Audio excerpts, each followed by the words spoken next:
حج کا آغاز کب ہوتا ہے؟ کیا یکم ذی الحجہ سے ہوتا ہے کہ 10 ذی الحجہ سے ہوتا ہے کہ 15 ذی الحجہ سے ہوتا ہے؟ حج کا آغاز یوم الترویہ 8 ذی الحجہ سے ہوتا ہے، حج کے اندر 9 ذی الحجہ کو وقوف عرفات ہوتا ہے۔ حضرات گرامی قدر مغرب کی نماز جو ہوتی ہے سورج ڈوبنے کے بعد ادا کرنے کی بجائے واپسی کا سفر شروع ہو جاتا ہے۔ حضرات گرامی قدر عموم کے اندر عام حالات کے اندر انداز کیا ہوتا ہے؟ عام حالات کے اندر انداز یہ ہوتا ہے جب سورج ڈوب جاتا ہے تو اس وقت مغرب کی نماز کو ادا کرنا چاہیے، لیکن وقوف عرفات والے دن وہاں سے خروج کر کے اس بات کو ثابت کیا جاتا ہے کہ سورج کا ڈوبنا فقط نماز کا انڈیکیٹر نہیں ہے بلکہ نماز انڈیکیٹ ہوتی ہے تو حضور کی اداؤں سے انڈیکیٹ ہوتی ہے۔ حضرات گرامی قدر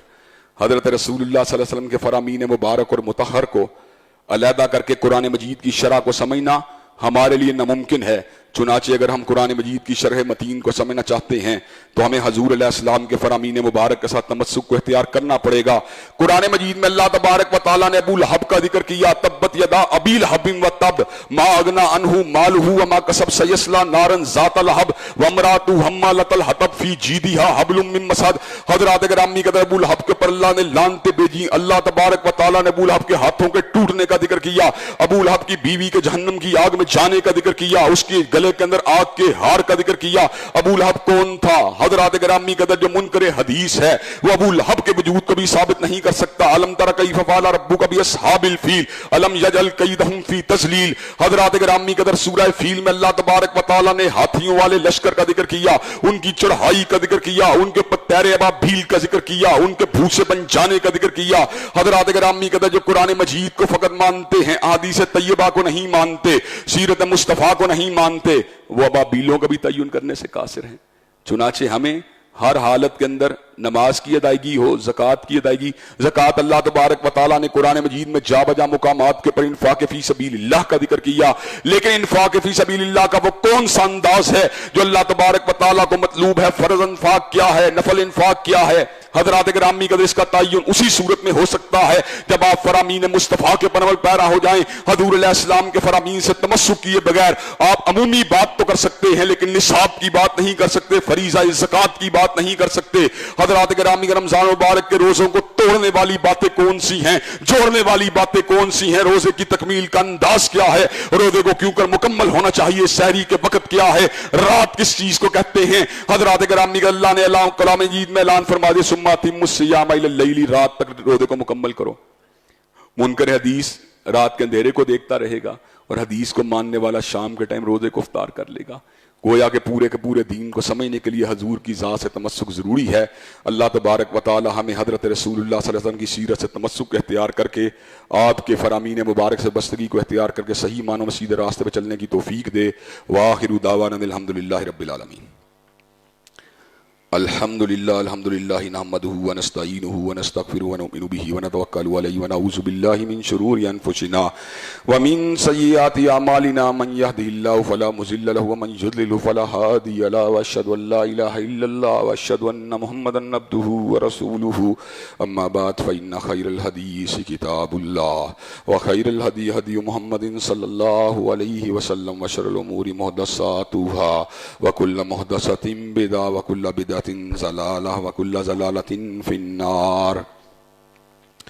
حضرات گرامی قدر حضرت رسول اللہ صلی اللہ علیہ وسلم کے نظام کے حوالے سے گفتگو جاری و ساری ہے۔ آپ کے نظام کی اساس عقیدہ توحید تھا اور آپ نے توحید قادر مطلق کا تعارف کروانے کے بعد توحید ہی کی بنیاد پہ تصور امت کو لوگوں کے سامنے پیش کر دیا۔ تصور امت کو پیش کرنے کے بعد